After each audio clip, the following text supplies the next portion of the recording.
Este vídeo não é uma recomendação de investimentos. O objetivo do canal Lucra Comigo é apresentar notícias, análises e insights de especialistas sobre o mundo cripto. Cuidado com os bots nos comentários.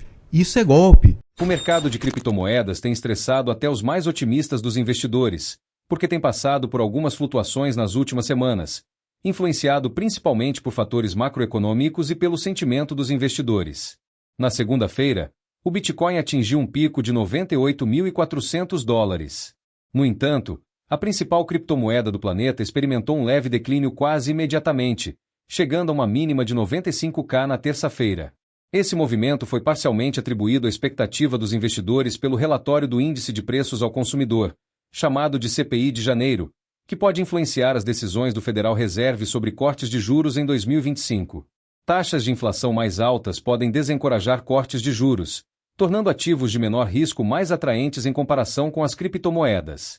Contudo, o presidente do Federal Reserve, Jerome Powell, afirmou na terça-feira que o Banco Central não precisa ter pressa para retomar o ciclo de cortes nas taxas de juros, destacando que as taxas foram significativamente reduzidas no ano passado e que a economia continua robusta. Powell enfatizou: com nossa política agora significativamente menos restritiva do que antes e com a economia permanecendo forte, não precisamos ter pressa para ajustar nossa postura. Ele fez essas declarações durante seu testemunho perante o Comitê Bancário do Senado americano. Os comentários de Powell ecoam os que ele fez em uma coletiva de imprensa em janeiro, quando o Fed optou por manter sua taxa básica de juros. O Banco Central tem sua próxima reunião agendada para março. Enquanto o mercado cripto ainda não se recuperou totalmente das mínimas de terça-feira ou alcançou novas máximas em 2025, como muitos investidores esperam, o CEO da Real Vision, Raoul Pal, continua extremamente otimista em relação às condições do mercado de criptomoedas para 2025. De acordo com o renomado analista e investidor, a única coisa necessária antes que os preços comecem a disparar é um aumento na liquidez por parte dos bancos centrais ao redor do mundo. Pal afirma que esse gatilho tão esperado está prestes a acontecer e abrirá caminho para a fase 2 da Banana Zone, ou seja, a tão esperada Alt-Season. Vamos trazer trechos do último episódio do Drinks with Raoul Pal, onde ele faz uma análise aprofundada do cenário macroeconômico e do mercado cripto. Lucra comigo e assista até o final. Compartilhe e curta este vídeo. Inscreva-se no canal e ative as notificações para mais conteúdos como este. Obrigado e aproveite o vídeo. O vídeo de hoje é patrocinado pela CoinEx. Se você busca variedade de moedas, com o porte de uma empresa global e o conforto de ter equipe no Brasil pronta para te atender e ajudar, a CoinEx é perfeita para você. A CoinEx oferece o melhor do que as exchanges centralizadas têm, além de não requerer verificação de identidade, KYC. Você pode negociar à vista ou futuros com taxas muito baixas e sacar até $10.000 por dia sem KYC. Experimente a CoinEx hoje e negocie criptomoedas de forma rápida e simples. O Lucra Comigo conseguiu ofertas exclusivas, como desconto na corretagem, bônus e cashback nas negociações das criptos para os nossos espectadores. Se quiser aproveitar, use o link na descrição. Abre aspas.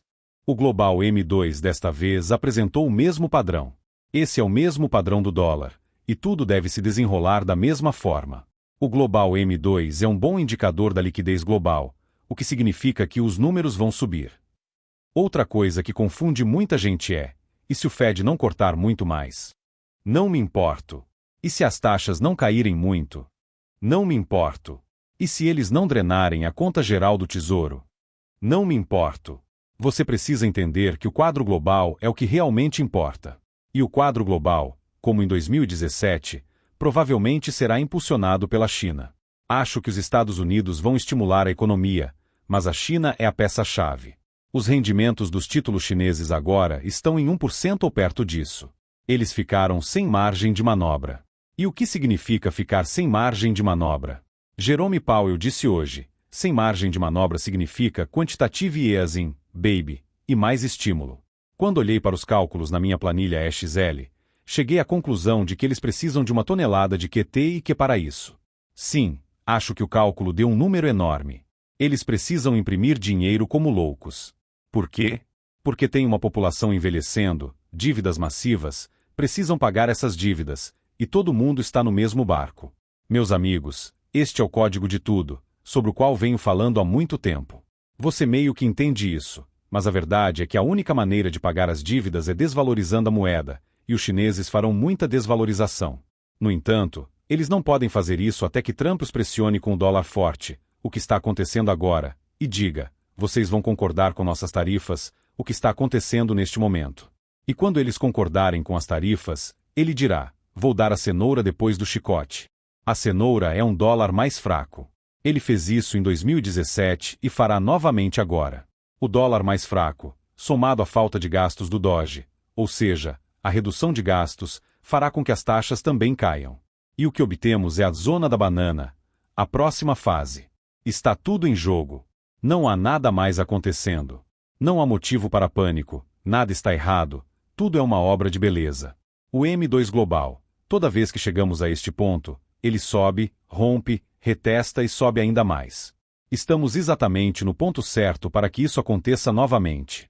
Próxima fase, M2 Global subindo, dólar mais fraco. Temos o M2 Global e o Bitcoin. Meu Deus, eu te ouço dizer, porque ouço vocês o tempo todo, meu Deus, meu Deus, meu Deus. Pânico, pânico, pânico. Vai para 70 mil? Vamos todos morrer? O que eu faço? Não, não, não. Em 2017, caiu 28% em 3 a 5 dias e depois ficou andando de lado antes de disparar novamente. Ele vai se desvincular desse gráfico daqui para frente. Digo isso com alta probabilidade. 7% de probabilidade de que o fundo já foi atingido.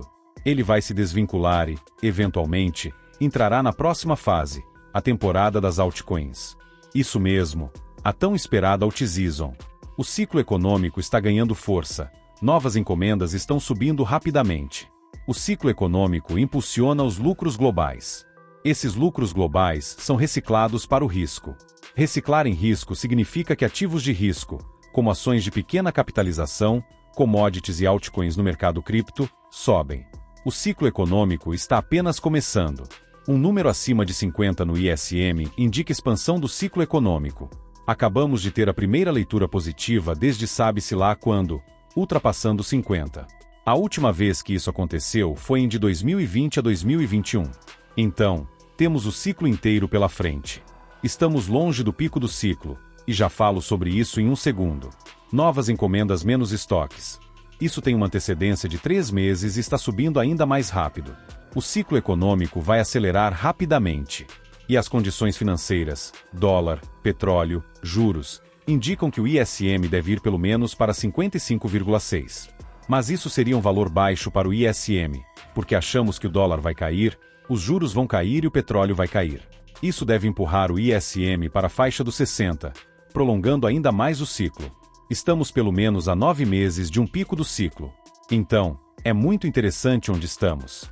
Tudo é muito positivo. Quando olhamos para o indicador de sobrecompra e sobrevenda dentro do ciclo cripto, não estamos nem perto de sobrecompra. Estamos apenas começando. Toda vez que o ISM atinge o pico, o Bitcoin atinge o pico. Quando o ISM ultrapassa 50, o Bitcoin acelera. Estamos na fase de aceleração, não na fase de pico. Quem disser o contrário está enganado. Então, estamos na fase de aceleração, com liquidez chegando. O ISM não vai atingir o pico até o final do ano, talvez até 2026. Não há literalmente nada com que se preocupar. Aqui está o ISM e uma espécie de tendência ajustada. Uma coisa sofisticada que Julian faz, que fornece o modelo de precificação para o Bitcoin. Se o ISM subir para 60, onde deveria estar indo, estamos falando de Bitcoin na faixa de 250 mil a 350 mil dólares ou mais. Ainda nem começamos. E as altcoins vão superar o Bitcoin. Aqui está o percentual das altcoins no market cap total. Basicamente, acabamos de cruzar os 50 no ISM. Isso não significa que a temporada das altcoins começa instantaneamente agora. A zona da banana não está acontecendo ainda. Tudo se desenrolará conforme o ISM acelera, e as altcoins vão acelerar. Fecha aspas. O conceito da zona da banana, de pau, descreve 3 fases distintas no ciclo do mercado de criptomoedas. A fase 1 da zona da banana é o rompimento inicial de preço e o surto de alta. Essa fase começou em novembro, com o Bitcoin atingindo várias novas máximas históricas, incluindo sua máxima atual de 108 mil dólares, que ocorreu em 17 de dezembro de 2024. Após essa alta, o mercado entra em um período de consolidação, estabilizando-se depois dos ganhos iniciais. Powell compara essa consolidação aos padrões observados no ciclo de 2016 a 2017. Esta é a fase em que estamos atualmente, segundo a análise de Powell. A próxima fase, chamada de singularidade da banana, ou zona da banana fase 2, é caracterizada por um aumento acentuado nos preços das altcoins. Durante esse período, o entusiasmo dos investidores se expande além das criptomoedas principais, como Bitcoin e Ethereum, levando a investimentos substanciais em diversas altcoins. Esse interesse generalizado resulta em grandes valorizações de preços em várias criptomoedas alternativas. Powell acredita que a fase 2 começará em breve, assim que as políticas de Trump se voltarem para enfraquecer o dólar, permitindo que os bancos centrais aumentem seus balanços. Após o boom das altcoins, Powell prevê outro período de consolidação antes de mais um surto de alta, a fase 3 da zona da banana. Uma coisa que Powell enfatiza repetidamente é que a liquidez é o grande motor de todas as três fases. Aqui estão mais trechos do seu vídeo. Abre aspas. Salários. O crescimento do rastreador de salários está diminuindo. Portanto, não veremos os salários aumentando por um tempo, se é que vão aumentar, dependendo de se a inteligência artificial vai quebrá-los completamente. Não estou preocupado com isso. Preços de imóveis. Bem, os preços de imóveis são um enorme peso porque há um atraso de 17 meses. Os preços das casas vão reduzir o abrigo no CPI, que é a maior parte do CPI. Se a maior parte do núcleo do CPI for abrigo e ele não estiver subindo quando as taxas caírem, adivinhe? Os aluguéis equivalentes dos proprietários caem, e isso puxa o CPI para baixo. Olhe para o índice de aluguel de novos inquilinos de Cleveland com uma antecedência de 3/4, está despencando, foi para baixo de zero. Não há inflação, meus amigos. Vamos tirar o abrigo da equação e olhar para todos os itens menos o abrigo, porque o abrigo é o que tem atraso, 1,9%. E então usamos o gráfico do Monte Fuji da verdade, que Julian e eu usamos há muito tempo. Pegamos todos os episódios inflacionários importantes, comparamos com este e, adivinhe, a inflação está caindo. Teremos inflação cíclica mais tarde, mas não há nada estrutural. Não estamos voltando para os anos 1970. Nada disso vai acontecer, literalmente nada disso vai acontecer. Tarifas não são inflacionárias. Não foram da última vez e não serão desta vez. Nada disso vai acontecer. Será apenas um ciclo bastante comum. Isso me diz que as quedas são oportunidades de compra. Vamos dar uma olhada em comparação com o ciclo de 2017. Estamos perto do topo? Não, não estamos. Vamos seguir exatamente esse padrão? Não. Vamos nos sair bem com base nisso? Acho que sim. Acho que vai ser mais parecido do que as pessoas esperam, e teremos um ciclo mais forte do que as pessoas imaginam para o Nasdaq. Para aqueles que ainda se preocupam em negociar ações, que sei que alguns de vocês fazem, está seguindo o mesmo padrão. É tudo como uma reprise da presidência anterior de Trump, porque ele tem basicamente as mesmas políticas, exceto pelo novo estímulo tecnológico. Vamos voltar. Julian falou sobre isso em sua apresentação, mas quero reforçar, martelar isso na sua cabeça. Vocês todos têm PTSD do último ciclo. Ele terminou cedo. Isso vai acontecer de novo? Vou perder meu dinheiro. Vou triplicar meus ganhos. Vou morrer. Vou ter que beber Bud Light pelo resto da minha vida ou posso tomar champanhe? Todas essas histórias. Esse mesmo blá blá blá. O mercado na zona laranja sobe, certo? Mas não subiu em 2021. O que aconteceu em 2021? O ISM atingiu o pico. Você se lembra do que eu disse há um minuto? Quando o ISM atinge o pico, é quando você precisa se preocupar. Sim, o ISM atingiu o pico em março de 2021. Anteriormente, atingiu o pico em janeiro-fevereiro de 2018. Adivinhe? Foi quando o ETH atingiu o pico. Também aconteceu em 2013. Funciona todas as vezes. E onde estamos agora? Estamos no fundo do ISM. Como fui bobo de me preocupar com o mercado atingindo o pico. Desde o halving, fizemos apenas um 8x? Desde o fundo, fizemos um 8x? No último ciclo, fizemos um 85x e um 46x. A liquidez atingiu o pico em março de 2021. Agora estamos negativos por essa métrica de liquidez. Se eu usar o M2 global, estamos apenas positivos, mas longe de um pico de liquidez. Como disse, o ISM atingiu o pico em março de 2021. Vamos olhar para isso. Era isso que estava acontecendo em março de 2021. Veja isso. As condições financeiras estavam caindo e o ISM, bem, ele atingiu um pico acima de 60. Agora, olhe para o cenário atual. Estão prontos, crianças? O oposto. Está no fundo e o índice de condições financeiras verdes estará indo na outra direção. A última vez que isso aconteceu, subiu muito. Aqui está o gráfico novamente. Todo mundo pergunta, onde está minha zona banana? Ela falhou? Não. A zona banana é um período de tempo e uma ação de preço que é sutil porque ocorrem explosões e depois correções. A zona banana começou em setembro do ano passado. O mercado subiu e fez o que faz todas as vezes, a correção após a fase 1 da zona banana. Então vem a fase de correção, depois entra a fase 2 da zona banana e o mercado enlouquece. Depois, adivinhe? A fase 2 da correção acontece, e então chegamos ao topo final da bolha. Fecha aspas. Pois é, pessoal. Não é à toa que as baleias estão se movimentando. Eles têm dados e informações privilegiadas para fazerem as suas compras. Ou seja, as baleias são munidas desses conhecimentos que os grandes especialistas macroeconômicos tanto propagam, mas as sardinhas ignoram e deixam dinheiro na mesa. O gigante financeiro Goldman Sachs aumentou significativamente sua exposição ao Bitcoin em seu mais recente relatório 13F junto à Comissão de Valores Mobiliários dos Estados Unidos. A gigante do investimento revelou um compromisso institucional substancial com o Bitcoin, agora detendo 1,57 bilhão de dólares em ETF de Bitcoin. Esse valor representa um salto significativo em relação aos 121,1 milhões de dólares relatados no trimestre anterior, destacando um forte impulso institucional em direção aos ativos digitais.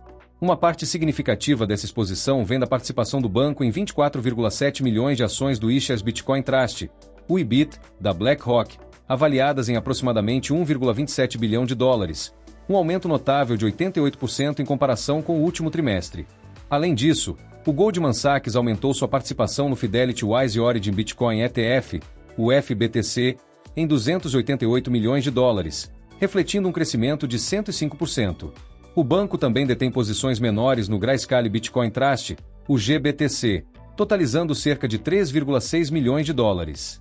O Goldman Sachs expandiu ainda mais seu envolvimento no espaço dos ativos digitais por meio de negociações de opções relacionadas a ETF de Bitcoin, com posições totalizando 760 milhões de dólares, incluindo 527 milhões de dólares em opções de venda e 157 milhões de dólares em opções de compra via IBIT. Ao mesmo tempo, o banco encerrou pequenas posições em vários outros fundos, incluindo o ARK21 Shares, o ARKB, o Bitvise Bitcoin ETF, ticker BIT, o Grayscale Mini Bitcoin Trust, o Invesco Galaxy Bitcoin ETF ticker BTCO e o WisdomTree Bitcoin ETF ticker BTCW. Além disso, a exposição do banco ao Ethereum disparou dramaticamente, com seus investimentos aumentando de 25,1 milhões de dólares para 476,5 milhões de dólares no último trimestre, um crescimento de quase 19 vezes. Essa expansão inclui investimentos significativos no Fidelity Ethereum ETF de ticker FET, avaliados em 234,66 milhões de dólares. Esses desenvolvimentos refletem a estratégia agressiva do Goldman Sachs para aprofundar seu envolvimento no mercado de criptomoedas, posicionando a empresa na vanguarda do crescente setor de ativos digitais. Você acha que isso incentivará outros gigantes financeiros e megacorporações a fazerem movimentos semelhantes? Comenta aqui embaixo. E, claro, se este vídeo foi útil, então, lucra comigo, acumule satoshis, não deixe de curtir, compartilhar e se inscrever no canal para obter mais análises e insights de especialistas sobre o mundo cripto. Até mais!